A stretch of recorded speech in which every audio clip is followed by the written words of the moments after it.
2, 1. Hey there, Dave Molenda, Positive Polarity Podcast. Hope things are going awesome for you. I'm super excited today to be hanging out with somebody that started their website with a really cool spot. So I want to bring that up right away. Right on the website, it says warning in red. And whenever I see warning, for whatever reason, I run to it rather than run away from it. So it says, we are not for everyone, but we might be for you. And I thought that is so cool.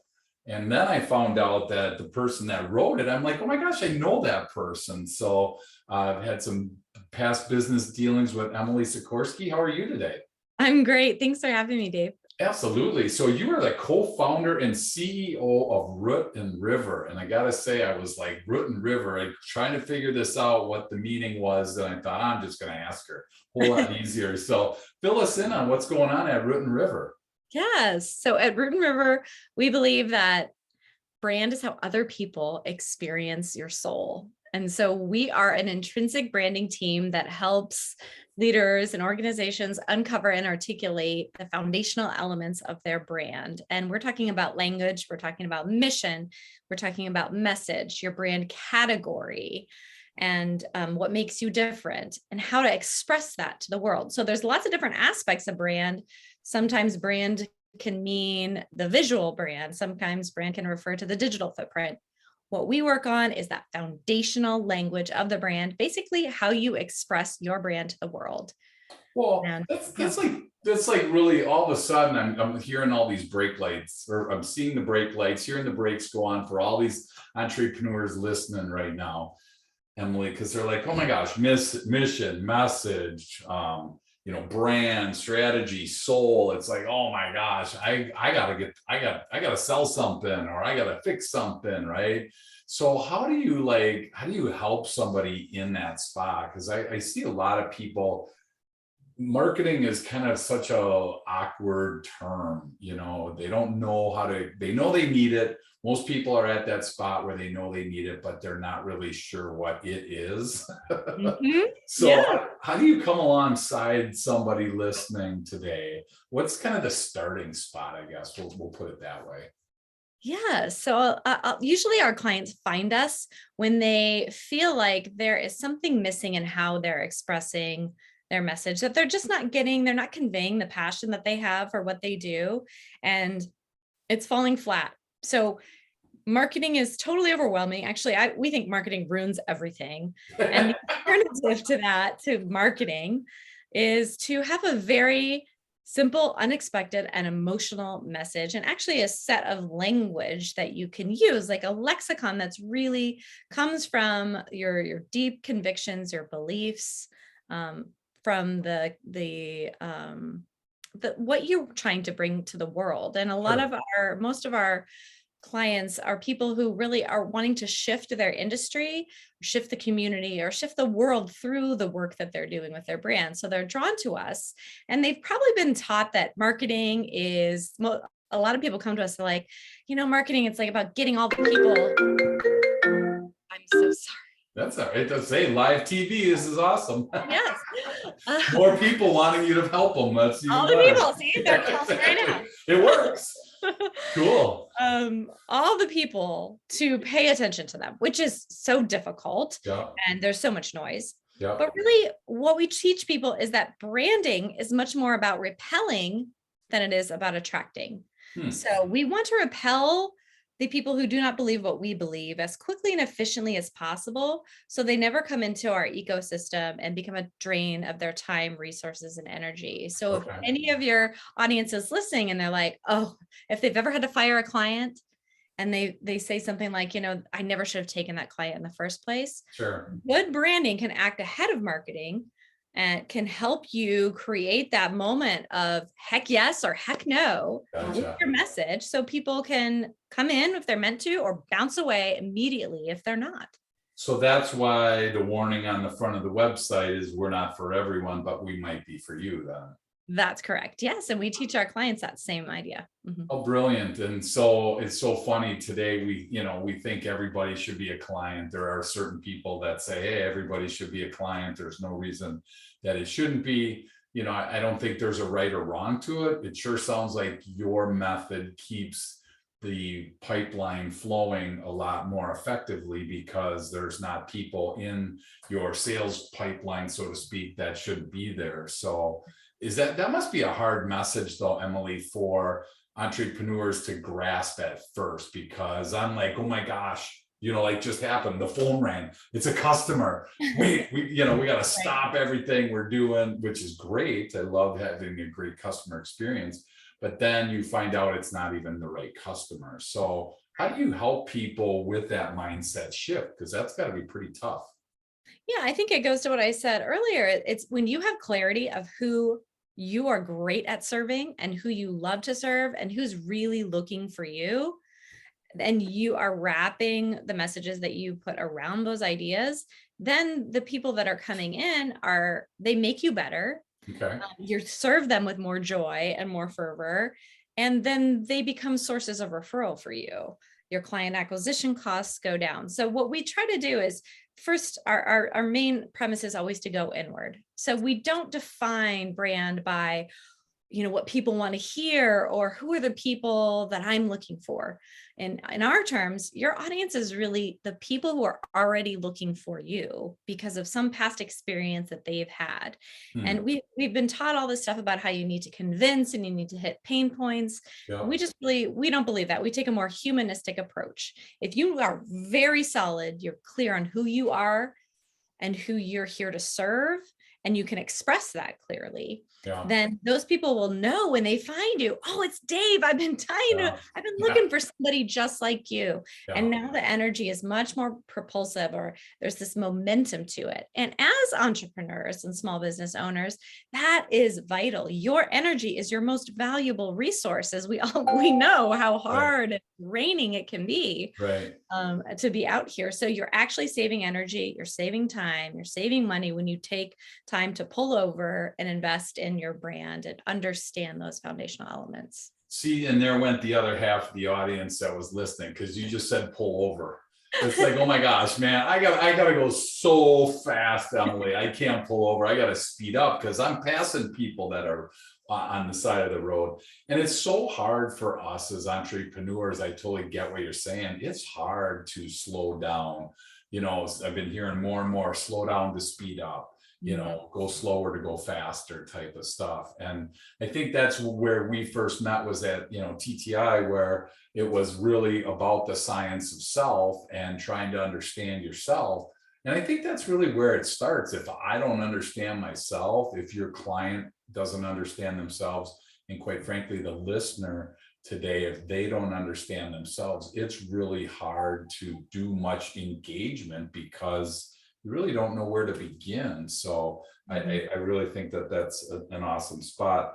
I saw that you have stuff that is as little as 3 hours, and then you can go up over a year in your process, whether it's different sessions, different strategies, different discoveries, and things like that.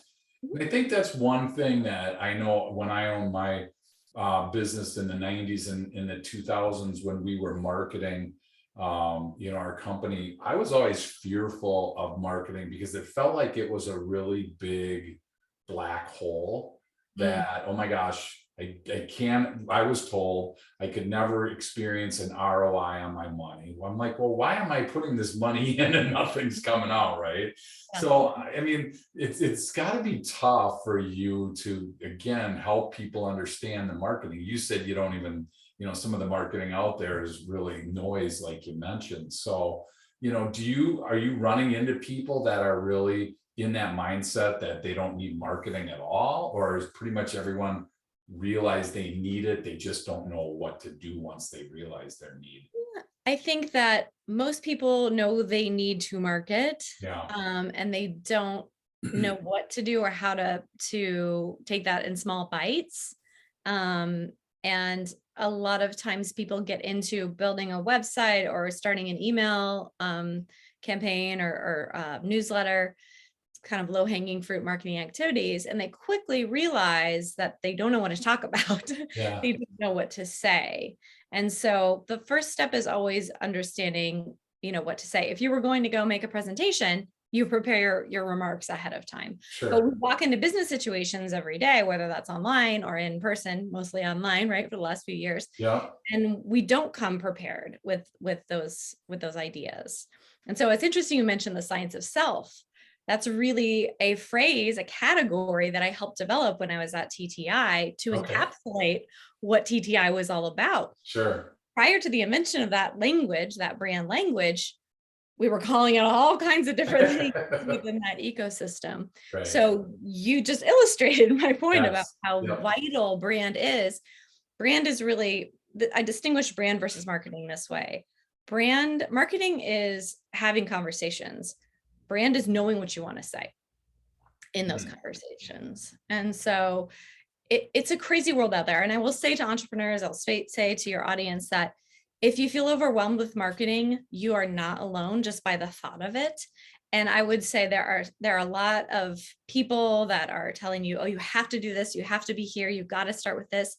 And to all that, I say first pause again, pull Yep. over or just Yep. pause Yep. and go within to determine what is it that I really want to say that's not about my product, that's not about my service, but maybe it's more of a philosophical statement. And begin there. Yeah. And you can do this on your own. You can begin there with that contemplation. And that's really a good first step.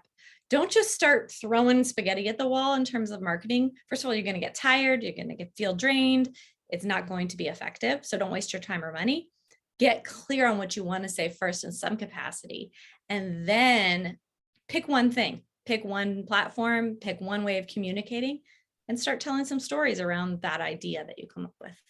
And is branding as big as again, these are my weird thoughts. I feel like branding turns into like a new logo, a new company name, a new mission statement. I mean, I feel like a lot of people don't want to like twist the cap off because they're afraid once they do, they're going to be like, oh my gosh, this is like way more than I wanted to do.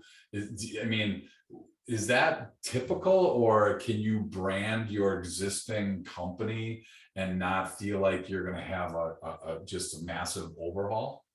Yeah, I think it's all about who you partner with or how you conceptualize going about that. So if you go to a marketing agency, they're going to tell you got to overhaul everything tomorrow. Gotcha. And they're going to quickly go through a brand strategy, but so they can get to the execution, which is where the business model is. That's where they make money. In our model, and what we would tell anyone is that you can self-pace this. We have clients, like as you mentioned earlier, that we work with. They're self-funded entrepreneurs. So they like, okay, let's get the message down. Let's work on that. Great. Let's start there. At least you'll know what to say in a conversation. Sure. And then in 3 months, you want to do a website or you want to create a logo mark. Great. Or I'm going to pick this up in 6 months. You can pace it. Okay. It doesn't have to be all at once, and it can be based upon how your company is growing or where the need is. And we have clients that do that all the time. So you will feel pressure from the snake oil salespeople, but that's created. That's an invented pressure. It's not Sure. actually true. Mhm. Wow. And I think that's, you talked about content before.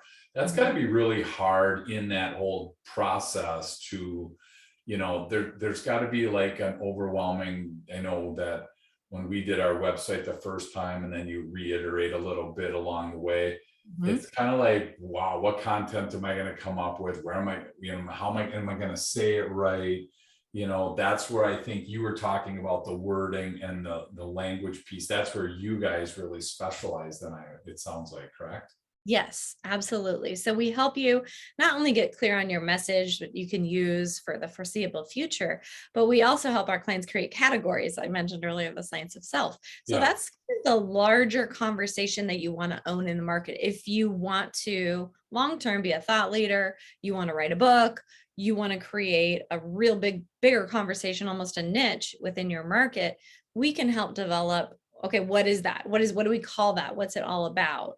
And content is whether that's, and that could be video, that doesn't have to be traditional written content, but that is a more sustainable way to approach your marketing because it's all about having conversations. And if it's rooted in something you feel passionately about, you're going to have that energy for years to come to discuss that topic. Yeah. And again, that's the most important thing. I remember, wow, it's going to be 10 years this year for me that I sold my last company, and we had grown it to 10 million in annual sales, and I sold it. And then I started Positive Polarity. And I remember sitting there thinking, I have no clue. I knew kind of what I wanted to do, but I didn't know the company name. So I remember after a couple of margaritas with a marketing group, Nice. living room of somebody's house, Yeah. you know, we started with, and I was like, I was inclined to use the word positive, because I was like, you know, I just really think that that's, you know, there's a lot of good things around that. And then I started to realize that I really wanted it to be motion, some kind of motion, you know, and that's where the polarity piece came in. And then I realized that polarity is like the opposite, you know, it's kind of the opposing way of doing something. And I'm like, oh my gosh, that's exactly what coaches really, you know, challenge, hopefully, you know, people, their customers and clients to do. So that's it. I can see it wasn't even like, it was all emotion. It was a little bit of probably margarita, but it was primarily, it was all, you know, that emotion that I really wanted somebody to think about those words. And that's what I thought was so cool about root and river, because I was like, you know, I start thinking, all right, root is deep. I get that piece. And I'm like, is river running? Or I mean, it was like, it was cool because it probably did exactly what you wanted it to do, you know, is start getting those you know, thoughts churning. My question to you is, for the people listening that I'm going to use ABC manufacturing just because who knows what that is, right? I mean, how do you take an ABC manufacturing or XYZ printing or whatever? How do you take the people that are maybe started when wording wasn't necessarily as important? I mean, is that a rebrand where you're just kind of, you start with a fresh slate, or how do you help somebody out in that spot? Yeah, so we often work with established companies that probably they've been going for, maybe they've been 15, 20, 30, 40 years. And we call that just kind of a brand reintroduction or refresh. Okay. So we would dig into what are the existing core values of the company. Are those really still relevant? Let's check in on them. Let's see if they're still real, or maybe they have kind of gone by the wayside. Nobody's thinking about them, using them. We look at the mission, and not the mission statement, because generally mission statements suck. They're just a run-on sentence that somebody felt they needed to create, so they did. Right. But we see mission through the lens of the thing that you're here to do that nobody else can do, right? This is the why. If anyone's familiar with Simon Sinek, this is like the why you're doing things. But if they already have something that's still somewhat relevant, we'll dig into that. If not, we bring the leadership team together. And we usually start with a leadership team. So that can be a group of anywhere from 2 to 20 people. And through what we call a root session, so digging into the deep soil of soul, we'll explore those foundational elements. And we also look at the beliefs or the core values, and those are great. They're usually, you know, one words that share a value. But what we like to do is create a standard. So that's how a company is living out that value inside in the culture every day. So that's not aspirational. It's like, our value is excellence, and we do everything perfectly every time. That's not true. Nobody can do that. So we want to root it in the culture that already exists.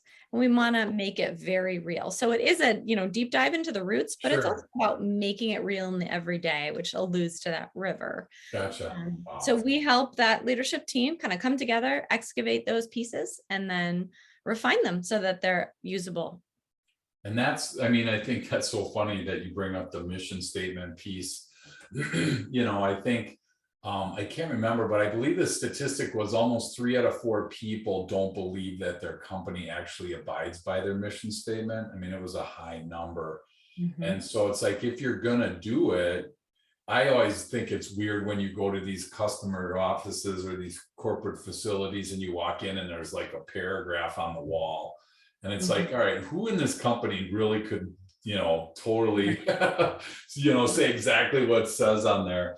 And it was when we created ours, I mean, I was like, I knew that stuff had already was sitting there in my brain. So I'm like, I got to make this really simple. So we ended up with 3 words, and it was business growth, and then a period, and then manifested in another period. So I was like, I'm not bright enough to be able to, speed off some paragraph there. Do you try to tell people to minimize that type of, if they're going to do a mission statement or a vision statement or whatever they call their different things?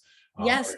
Your goal to try and, simplify? Absolutely. Yeah. We have this, misconception that marketing is about explaining and giving total clarity. It's not. It's about expressing something that's true and keeping it concise so that there's curiosity evoked. So missions that we help people uncover are usually 3 to 7 words. Yeah. Our mission is to inspire leaders to go inward. That's it. Period. The end. Yeah. Yours is to help people manifest business results. Growth. Yeah. Growth. Yeah. Yep. So yes, the simpler, the better. I think we had been told in the past that it needs to be this long, complex idea. No, nobody cares. Nobody has time to read all that. They're not going to remember it. Yeah. Keep it short, keep it emotional. So you did the right thing when you were digging in to name your brand. Well, I was fearful you weren't going to approve, because then I would have had to redo everything. So, but I think it's funny because, I mean, look at Nike, and just do it, 3 simple words, but yet, boy, that's, who probably doesn't know that piece. And so I always laugh when I look, and we are America's whatever, blah, and it's just like, man, how do you remember it, but how do you live it? And that's where I think having that little bit of curiosity in there. People always ask, what is positive polarity? I'm sure you get people asking all the time, what the heck, what, root and river, what? I mean, and so that's really cool. I think that's a great testimony to how successful you guys have been. Thank you. Yeah, you want to start a conversation, you don't want to end one. Yeah, exactly. Yeah, if you tell everything, then they don't need to ask, right? Right. And I think that's a great piece. I do have a question that I want to understand how the customer fits into this, because they definitely have, at the end of the day, our message needs to resonate with the customer. Our message needs to really draw the customer in. And, hopefully there's some action that they do, whatever that action is. So how do you guys look at this from the customer's perspective? I'm super curious on that. Yeah. So the message needs to be simple, unexpected, and emotional. So it engages that audience member who's already looking for you, a potential customer. And we all make decisions in the emotional part of the brain, and those decisions are made in less time than it takes us to blink our eyes. So when the audience that's looking for you reads that message, and now we have induced the scroll, right? Now they're like, heck yes, this is interesting. Who are these people? Who is this guy, Dave? And now the next part is the way we build narratives is why, what, how. And that how is really important. That really speaks to how the audience, the customer, can experience your brand. So that can be, that's okay. So you love this idea, you're in for it. This is what we do. And now here's how you benefit from it and how you get to experience it. So the conversation quickly turns to their world. And we want to give an impression of how we can enter their world and the benefit that we're going to bring through our product or service. So just a few seconds in order to engage the mind and then continue the journey for the customer. And that really, if they're not interested, then they pretty much know it right away. It's kind of like, whatever. I envision a trade show, and there's all these booths, and I've been into hundreds of them. And so I've seen people, they look and then they walk by, and then they look and then they walk by, and then they look, and now all of a sudden this is one that's really captures them. Is that kind of how our mission statement or our company, our brand, is that how that is? It's like like you said, it's like an instant, I'm either in this thing or I'm not, pretty much from the start. Well, yeah, I mean, nobody's really buying what you you do like the product or service. Anyone can buy anything from anyone in the world anymore at any time of day. Yeah.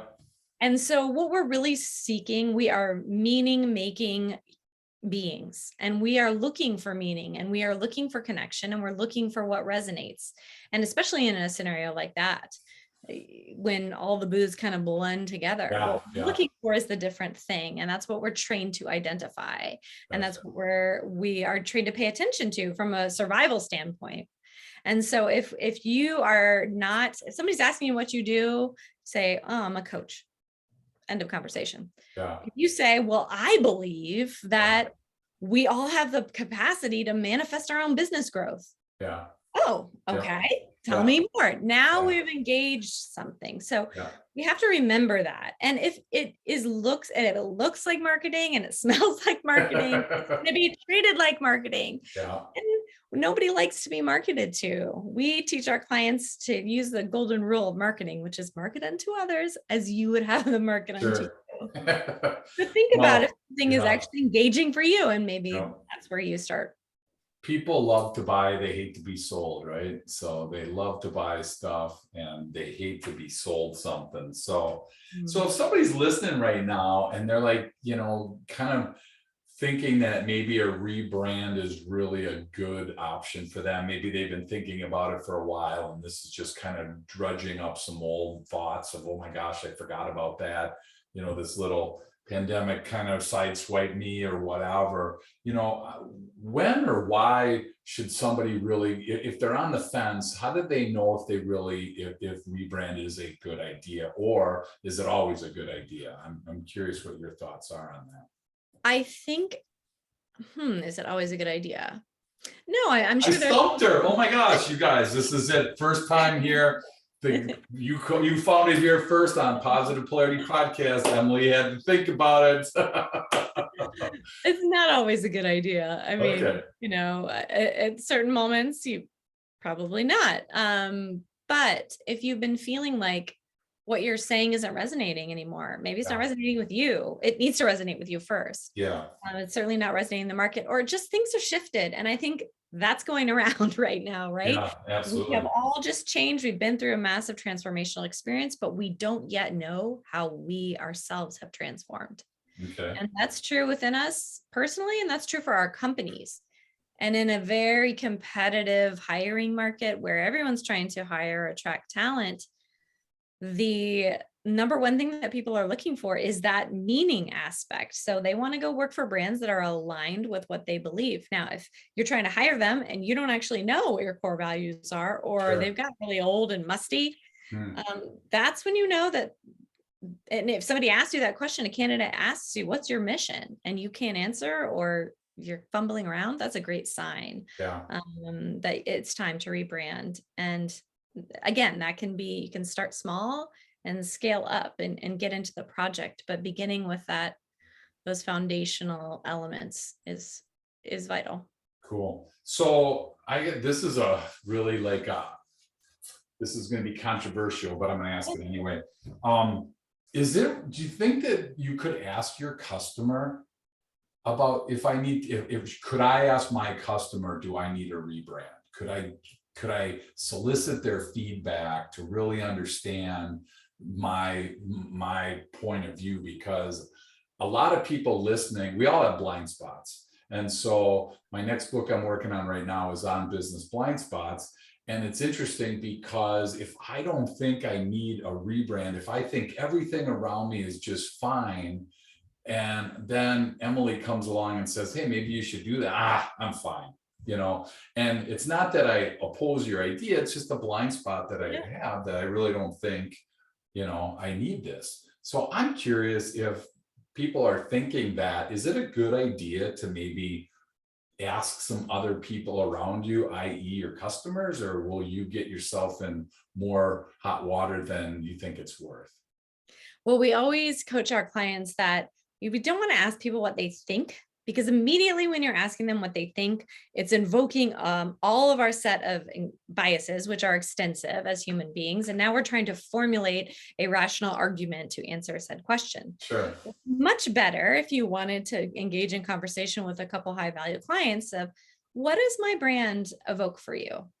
How Hmm, does it make you that's feel? awesome. Okay. Another thing that you can do, and you mentioned this earlier with the quantifiable discussion, if your customers are not using your brand language to introduce you to other leads, Yeah. or even just in saying, oh, this is my friend Dave, he runs this company, and they're not using some aspect of your brand language, you're probably missing an opportunity to amp that up a little bit. So Okay. that's a good indicator that you've got a strong brand. But if you want to get input, I would ask questions like, what does my brand evoke for you? What's your favorite part of the brand experience? And if they can kind of describe it, but they stumble or they say, well, I don't really know how to describe it. Yeah. We as the brands need to actually give that language to our customers so that they can then take it and share it with the world. Gotcha. Wow. Well, and so that's a great point that Emily brought up. So if you're in a situation where you aren't getting referrals and you're Mhm. not, the buzz isn't around you or your company, not that you're anything necessarily, it's that, there's some buzz around your team. There could be something there that you need to look at. And I always laugh, I think about all these old companies defunct, Kodak and Kmart and Sears, and Mhm. these people it's, oh my gosh, we're fine, well, this is the way we've done it around here. Dad did it, grandpa did it that way, and I used to think that they were listening to my show, Emily, and then I'm like, oh my gosh, why they don't even listen? They're probably still listening to 8-track tapes in their car, so they would not be, podcasting in any way, shape, or form. Do you run into that? I'm fine, I don't need that very much anymore. Typically people who are talking to us, they're interested, they feel drawn to that work. And I would Okay. just say that, we have these fixed mindsets around like brand, like I'll do it once and then check it off, or Yeah. that it's a person, or that marketing is a person in our company. And Yep. it's not, it's iterative. You should, just like every other aspect of your business, the financial aspect, the customer care, you want to be checking in regularly to see, does it still feel inspirational to me? Yeah. Is this still working for Hmm. everyone on a regular basis? So we need to move away from a fixed mindset to a growth mindset around our brand, around our marketing, and come back to it. Circle back every 3 months. Is this working? Do we like it? Does it still feel right? Yes, great. Let's keep going. Or no, let's change it up. Just Sure. make it part of the maintenance of your overall business. There they are calling again. My Oh, gosh, this it's is like phone is phone ringing lines off. are open, everybody. The phone is ringing off the hook today, Dave. Like I No say, it's worries. all because of you. This is great. Hey, we'll Sorry talk about all that. afternoon then. Let's just keep going. If that phone rings for you, you make money. That works for me. That's right. So is that like the strategic messaging lab that you have? That's kind of like that 3-hour thing. Is that Yeah. just, is that kind of like a tune up to what I have? So that's kind of like the starting point for you? Yes, Okay. let's get into a room. Let's dig into what's being said, and then let's uncover what our heart has to say to the world. Our messages and what people want to hear. If Hmm. you play that game, you're going to lose. Your message is what you feel compelled to share with others. Gotcha. So And what that's what. deliverables do you walk away with after that 3 hours? What would somebody listening walk away with from that? So they will walk away with that overall arching umbrella message that Okay. becomes, that hero image on their website, and then that brand narrative that I mentioned earlier. So within the messaging brief, you have the message, and then the why, what, how, and a call to action. Okay. And the beauty of that narrative, Dave, is that they can literally pick that language up and drop it onto a website homepage. We build all of our language, again, to be very usable. So it's not some esoteric thing you put in a file, you close it, you never look at it again. Sure. You can use it as soon as the lab's over. Yeah. And then we deliver the messaging brief and a couple other tools that make that really shareable within the team. Wow, that's awesome. And that's, I think, so helpful. And that's why I wanted to ask that, because like I alluded to before, for us in my previous life for 20 some years, marketing was like a black hole. You never knew if you were going to get anything out of it. There was no ROI. You couldn't point to, a phone number that you put just on one billboard somewhere and said, oh my gosh, people called that 14% of the time, and then we sold them. And it's so hard to have those metrics. So if you can walk away with solid pieces, deliverables. That's what I think is so unique about this. So I appreciate you sharing that spot. So as we start to land today, I'm curious, I got a couple questions for you. What would Emily Soccorsy's tip of the week be for anyone listening? Tip of the week this week. What is on my mind? What am I seeing a lot of? Other than the phone ringing. Yeah, that's great. I think the tip of the week is, I think a lot of people are feeling this sense that something needs to shift or change. And I think we're all trying to make sense of that. And maybe we're trying to ignore it. Yeah, right. But I give you permission to not ignore it. And I give you permission and I encourage you to make the space to dive into it. It Sure. doesn't mean you have to do anything with it Right. other than schedule an hour Yeah. on your calendar to contemplate where you're at with your brand, and just let that be the beginning. Don't ignore it. Yeah. Just see how it feels to dive into that space. Well, and I was just thinking about this, and I think I know why people struggle with that, because have you ever known anybody, Emily, to go to the dentist and they have a toothache and it's just killing them, right? And they walk in and the guy says, "Oh my gosh, you need X." Have you ever known somebody to go, "Oh, no, forget it, just wanted to know," and then bail and never come back? If you sign up with that hour, I feel like I have to do something with that. Even though you're not pressuring me, it's kind of like I'm pressuring myself, right? So I really want to encourage people to do that, because if you're at that spot, there's probably something there. Yes. Very rarely, I'm assuming, you walk in and somebody's like, "Oh my God," or they walk in and you're like, "Oh, you got this nailed. You got you nailed this, you nailed this, you're better than this." I mean, it probably doesn't happen that often. And I think that's what's really hard for people. But invest that time. I mean, it's an hour. Oh my gosh. Does it cost anything? How does that work? You For know, the hour. if you want to, I mean, we'll speak to whoever is interested. If you think this work is for you and you want to learn more, no, that doesn't cost anything. Let's explore where you're at. Yeah. We can give you some suggestions, and then if you want to take it further, that's great. Or if you've done that hour of work by yourself and you want to kind of, discuss, am I on track or off track? We're very accessible and we love to talk about brand and branding. So no, that's complimentary to talk to us. I have a friend that's a knee surgeon, and I play a ton of racquetball, and I tweaked something once and I walked in and I'm like, "Dude, you got to help me out. I think I have this wrong." And I named what it was. And he looked at me like, "You have no clue what you're talking about." And then he asked me like another question, "Are you sure it couldn't be this?" And he saw right through me, and my limited knowledge of, my knee was like exposed right there. And I think what's funny about that is it's so easy to self-prescribe something for ourselves. That's what I think the power is of somebody outside being able to look, because you may have thought, and I have the same issue. I may think positive polarity is the strongest name that I could have. And somebody could be like, "Seriously, what were you selling, batteries?" So I think that's the power of jumping on a call with Emily, is to really get that outside perspective. So thanks. That's an awesome tip this week. So one last question, then I'm gonna let you go. This is always the fun one. So what's one thing that most people don't know about you that you feel comfortable sharing today? Yeah. So my first job out of college was as a English teacher in Japan. So I moved all the way across the world. I live in Oh my Arizona, gosh. and I moved to Japan. And no, I don't speak Japanese. I didn't at the time, but I taught conversational English with a Japanese teacher of English in a high school in northern Japan. So you didn't learn the language when you were there? I learned enough to get by, but I knew nothing when I went. And how is that for 23-year-old hubris? I thought, I'll just pick it up.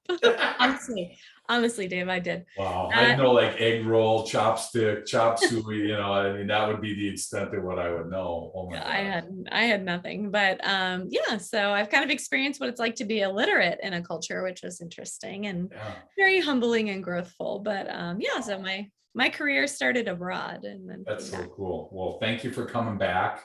Yeah. Glad to see you. So, again, as we wrap this up today, if you're listening and anything at all resonated with you, this is where we put this on you as your next step. It's super easy to go on to your next podcast, to get out of the car and finish your workout, whatever it is that you're doing right now. It's super easy to just go on to the next and think, yeah, let me think about that. I just want to really encourage you to connect, with Emily, because there's probably something there. Let me put it this way. Here's my deal. If you invest an hour with her and it was a total waste, you call me and I will pay your hourly rate for whatever that is, because I just believe so strongly in what she's doing. And it's so fun to have somebody come alongside you and help you in this crazy thing called marketing. So if people do want to get in contact with you, Emily, what's the best way for people to connect with you? Well, first of all, Dave, thank you for that. I appreciate Absolutely. it so much. So please go to rootandriver.com. You can sign up for our newsletter there. If you want to get in touch with me, it's really simple, emily@rootandriver.com, and I'd be happy to email you back. You can also follow me on social media, Emily at Large, or follow Root and River, which is at Root and River. Awesome.